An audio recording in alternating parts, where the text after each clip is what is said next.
Now, I often get asked, like, Hadiya, you're 16 years old. Why on earth have you invested over $10,000 on online courses, mentorships, and consultants? And is it even worth it?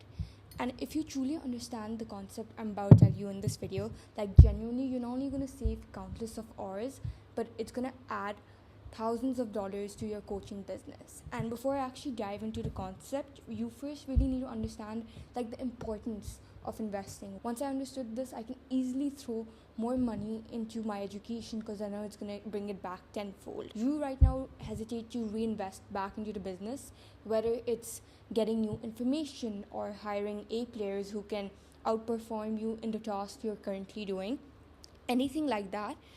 You need to understand the opportunity cost of you not investing.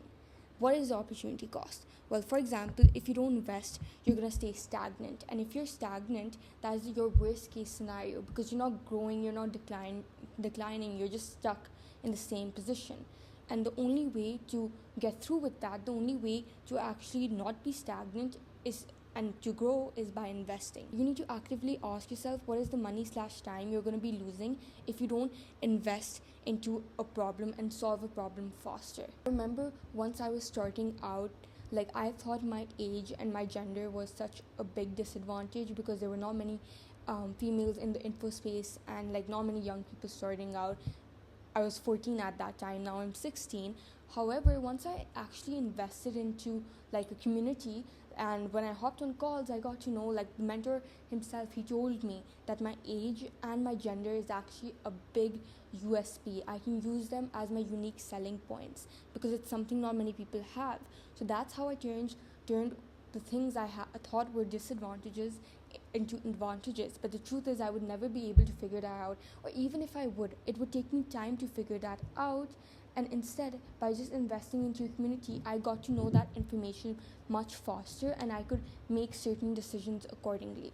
So it's not like you can't grow if you don't invest. You can, but it's gonna take you time and effort and energy. And if you want to like grow at a like fast rate, then that's something you can't compromise. Your business will truly start to scale faster without you having to burn out once you start creating leverage in your business. And I actually have like points written down that I'm about to explain in this video, and I'm just going to be running it through. There's no proper structure or script, but essentially what leverage is when the output is increased without having to increase the input. So you're getting more out, you're getting more like output without even having to put in a lot of work. Now, what does having no leverage in your business look like? You working 8-hour days and only getting paid those 8 hours. However, leverage, if you do have leverage, if you do have the right systems and strategies and like team members in your business, then your revenue increases without you having to actually put in more time or being a part of every decision. Now, there are 4 leverages you need to start like executing on: content, capital, AI, and labor. Those are the 4 types of leverages. If you don't have any of these 4, even more than 3 of these 4 types of leverages in your business, then you're severely slacking, and no wonder why you're not growing at the pace you want to grow at. Now, you every single month you don't make the money, like you don't make your goal, you're losing that much. And I gave this analogy in a few videos back. Like, let's say you're stuck at 25k per month and your goal is 100k per month. Every single month you don't make 100k per month, you're losing 75k per month. So if you look at it from this perspective, all of a sudden you understand the opportunity cost of you not investing. It's like you're losing money instead of gaining money. Now, would you be in a state of investing $6,000, $10,000 or whatever into coaching so you don't lose 75k? Obviously, you would want to be in that state. Now, one of the points I've written down over here is why you need to start creating leverage is because time is limited. You can only do like so much in a day. And if you're only counting on the hours you're putting in, it's not enough. Instead, if you have the right team members who are working, if you add, like, let's say you have a lean team of 5, like they have 24 hours in a day, each person has 24 hours in a day, plus you add yours, that's so much work you're getting done in a single day rather than just having your own 24 hours a day. Now, you also need to understand your income is capped by the amount of hours you work. So, if it's only you in the business, you have no leverage, then you can't reach your dream goal situation, revenue goal, because your income is capped by the amount of hours you work. You can only work so many hours, which is why you're not reaching your goal. And instead, but if you add like more team members, more systems, more strategies, all of a sudden your income is not capped because you have the right systems, you have the right team members in place. Third reason why you need to start creating leverage and start investing is because you're buying speed and you're buying other people's expertise and experiences. Would you rather do like content yourself, or make someone else, hire someone else who has 2-3 years more worth of experience than you do in the same field? Obviously someone who has more experience and expertise, because they would outperform you in that task. And since you want to get to a certain goal, you need to hire A players, and you need the right team in order to get to that goal.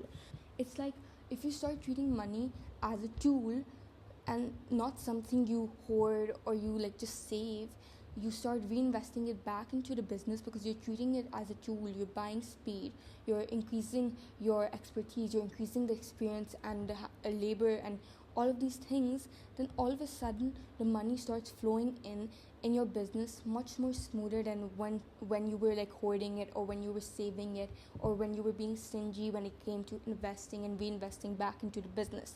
So that is why you need to start creating leverage and you need to start investing.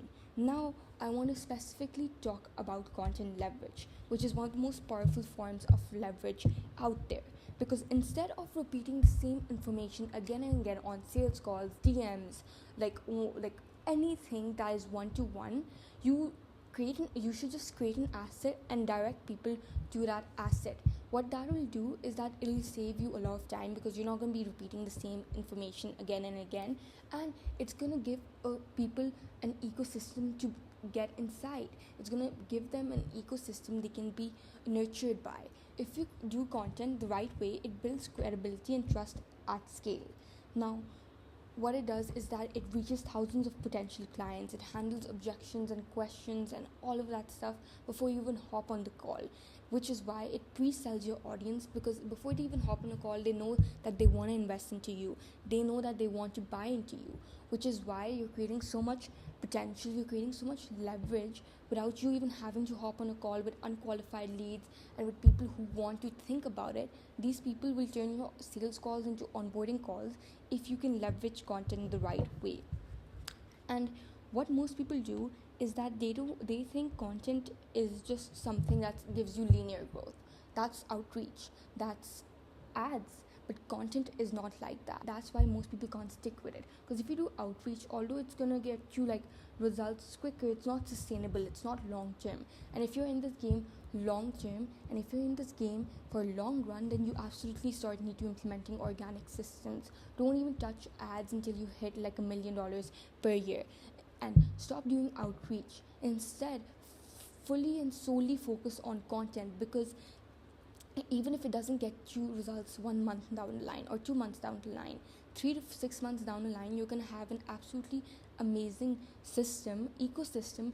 And when people enter that ecosystem, the only way they can exit is by investing into your offer. So when it comes to content, it's more of an exponential growth than linear. Now, linear growth is something that you just grow and just keep on growing. Like, exponential growth is something that you're stagnant for a long time. You're just stagnant, you're not moving, even though you're doing the inputs and all of that stuff, and then all of a sudden you increase and your growth, like your curve sprouts. And that is the point where most people can't reach, because they stop before reaching that point. And what happens is that your content actually compounds over time. So think of it this way: if when you're in this part where you're just stagnant, understand that your content is compounding. Like, the content asset that you create, even if it gets low views at that time, 2 months from now it's gonna nurture more people. It's gonna be converting every single day, even if it doesn't look like it's converting, because it's an asset, it's put out there, it's evergreen, it's made for multiple people. Once you experience that exponential curve, all of a sudden you're getting a lot of sales calls. All of a sudden people are coming to you pre-sold. They want to piff you in the DMs. They want to get started right away. Like, all of you don't even have to hop on many sales calls, and the sales calls you hop on are qualified. They already know everything that you do. Even to some extent they know your price point, so they only need to get over the nitty-gritty stuff, and then everything's sorted.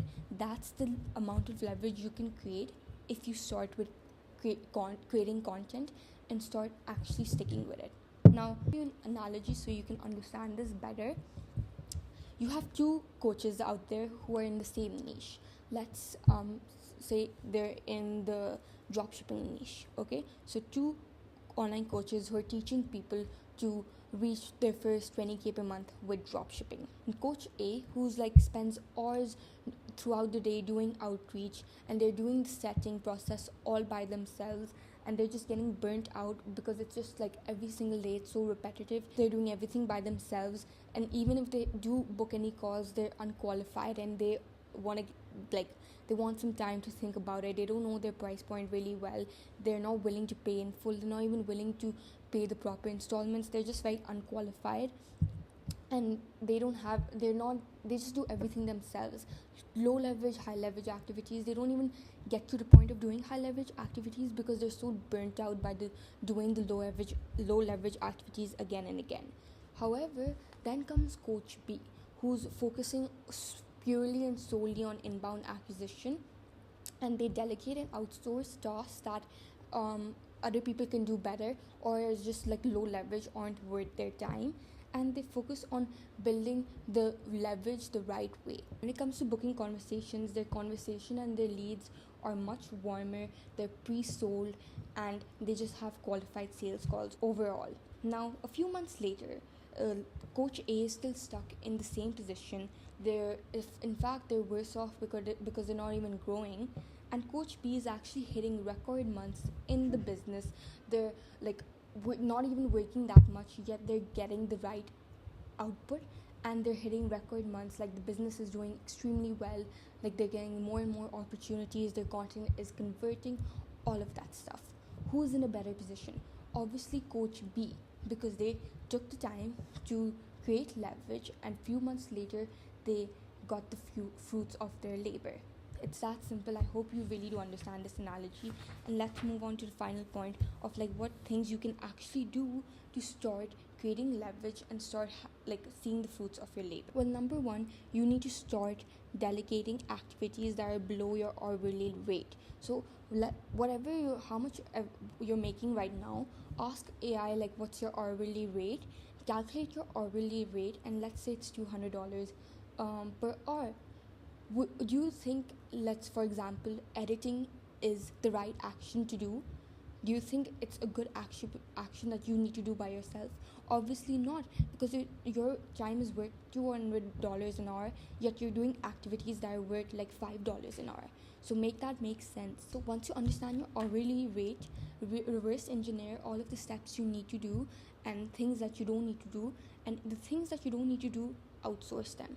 Then comes the next point, where you need to focus on high leverage activities. Now, what are high leverage activities? Creating content, especially niche down content on YouTube. You should be pumping out 2 long form videos per month specifically made for your ICP, and you need to stick to that content schedule for 3 months minimum to see results. And if you can't do that, then I don't even know why you're watching this video in the first place, because if you can't stick to a content schedule, how on earth do you expect to hit 100k per month? Then comes hiring. You need to hire the right people and then train them by giving them the right SOPs and infrastructures and all of that stuff. And then, which leads me to my third point, having the right systems and SOPs in place, so you don't have to spend a lot of time training, yet people know what they need to do because you have the SOPs in place, which saves you time, and that time you can put into other high leverage activities. Then comes reverse engineering the disadvantages and turn them into your USPs. Now, whatever you think of as a disadvantage right now, like I thought my gender and age was, whatever you think is a disadvantage right now, first pinpoint the things you think are disadvantages, and then turn them into advantages, because surely the things you think are disadvantages are the main things that can be your USPs. Do that, and lastly, just repeat the process until you reap the rewards and reap what you sow. Because the thing is, leverage is compounding. Everything worthwhile, everything that you do is compounding. If you can't stick to building leverage for at least 3 months, if you can't stick to that, then there's no point of you building leverage in the first place. So understand that leverage is compounding. Stick to your daily inputs, and then when you see results, double down on those exact things that are generating you the results. But at the same time, don't differ from trying new things, new formats, new content formats, or whatever. Try those things as well while doubling down on what works. And I promise you, once you start creating leverage in your business, you're gonna enjoy running your business much more. You're gonna get a high ROI from the activities that you do, and 100K per month will be easily, not only it'll be easier for you to reach, but also easier for you to sustain. Anyway, that's it for today's video. If you're interested in working with me, then click the link in the description below, and I'll see you in the next one.